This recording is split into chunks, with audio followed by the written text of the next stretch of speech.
everybody, and welcome back for another Tuesday Tech Tip. Today I'm going to show you how you can make some of your rubrics, your writing rubrics, or any rubrics that you really have. You can make them digital and take them into Google Slides, and you can make them a bit more interactive and give kids a little more feedback than what we have been in the past with just a paper rubric. So as you can see here, I have a PDF open. This is just a project that I do in 3rd grade about animal captivity, about persuasive writing. So you can see that I have my rubric here. It's all filled in already, so I already created this and I made it a PDF. So basically what I would do is I am going to go ahead and I'm going to use the snipping tool, and I'm going to take a snip of just this page, of just the rubric. So if you don't see the snipping tool in the bottom of your screen, go ahead and just type in the search bar and type in snipping tool and it'll pop right up. Alright, so I'm going to go ahead and I'm going to do new. And I'm going to grab just the rubric, and that pulls up in a separate page. So now I can right click this, I can save as. I'm just going to save this on my desktop for now. And let's see here. Okay, so I'm just going to save it. And now I'm going to head over to Google Slides. So I already have this set up.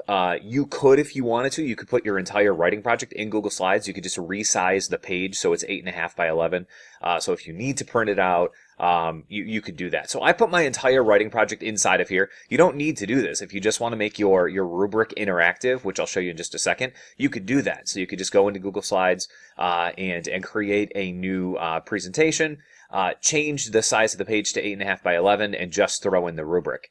So what I would do is I would go to background, and I'm going to say I want to choose the image, and I'm going to upload an image, and I'm going to take that from the desktop here, and this is the one that I just saved.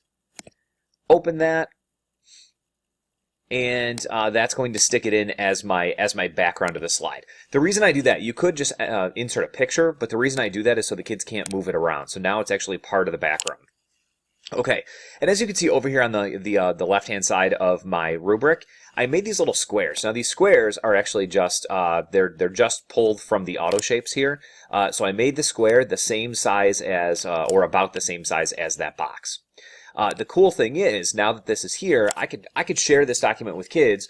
What I can do is I can have them buddy edit, I could teacher edit, they could assess themselves, take these, drag them into the place where it is, and now the great thing as a teacher is, if you click on that, the kids can very easily see, which score they're receiving. But also, if I click on it, I can go right up here to the comment, so I can add a comment to this, and I can give them specific feedback based on why they got that score on the rubric. And once they click on that, so I'll just say, for this one, I'm just going to say, nice job. Not that that's a good comment that I would put on a rubric, but I'm going to go ahead and say, nice job there. So the kids could click on this over here, and they could see the corresponding feedback that I gave them based on, again, why they got that score on the rubric.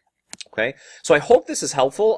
You can take existing rubrics that you already have and stick them in there, and then, like I said, just make those boxes with the auto shapes, and then you can give that specific feedback to students as well. So I hope that helps, and I will see you next Tuesday. Thanks.